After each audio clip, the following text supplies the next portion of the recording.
കുറഞ്ഞ മദ്യത്തിന് നികുതി ഇളവ് നിയമസഭയിൽ ചർച്ച ചെയ്യുന്നത് വിലക്കിയത് അഴിമതി മറയ്ക്കാനെന്ന് CPIM സംസ്ഥാന സെക്രട്ടേറിയറ്റ്.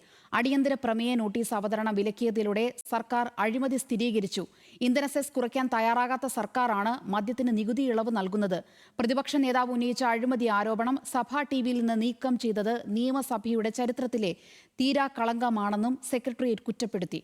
വിശദാംശങ്ങളുമായി സനിറ്റ ചേരുന്നുണ്ട്. സനിറ്റ, വിവരങ്ങൾ.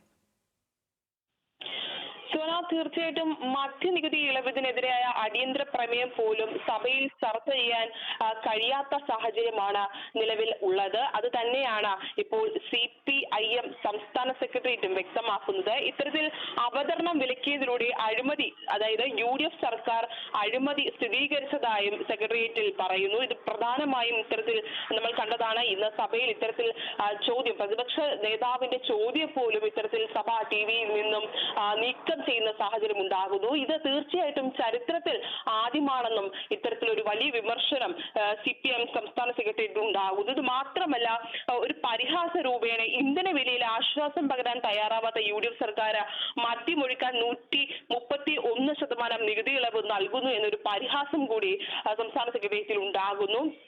പ്രധാനമായും ഇത്തരത്തിൽ ഭരണം അല്ലെങ്കിൽ സർക്കാരിനെ കടന്ന് ആക്രമിച്ച് തന്നെയാണ് ആരോപണങ്ങൾ ഉണ്ടായത്. പ്രധാനമായും കേന്ദ്ര സർക്കാർ പാർലമെന്റിൽ സ്വീകരിക്കുന്ന ജനാധിപത്യ നടപടികൾ കേരളത്തിലും പകർത്തിയെടുക്കാനാണ് UDFന്റെ ശ്രമം എന്നും കൂടി ആരോപണമുണ്ട്. എന്തായാലും ഇന്നേ ദിവസം നമ്മൾ കണ്ടതാണ്, സഭയിൽ ഇത്തരത്തിൽ പ്രതിപക്ഷത്തിന്റെ പല ചോദ്യങ്ങളും, പ്രധാനമായും ഈ വിഷയത്തിൽ പല ചോദ്യങ്ങളും, ഈ മദ്യ നികുതിയുമായി ബന്ധപ്പെട്ട പല ചോദ്യങ്ങളും ഇത്തരത്തിൽ സഭാ ടിവിയിൽ നിന്നും നീക്കം ചെയ്തതും ജനാധിപത്യ വിരുദ്ധമാണ് എന്ന് നാം മനസ്സിലാക്കേണ്ടതുണ്ട്.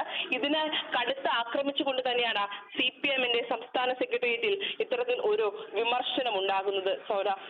ശരി സനിറ്റ.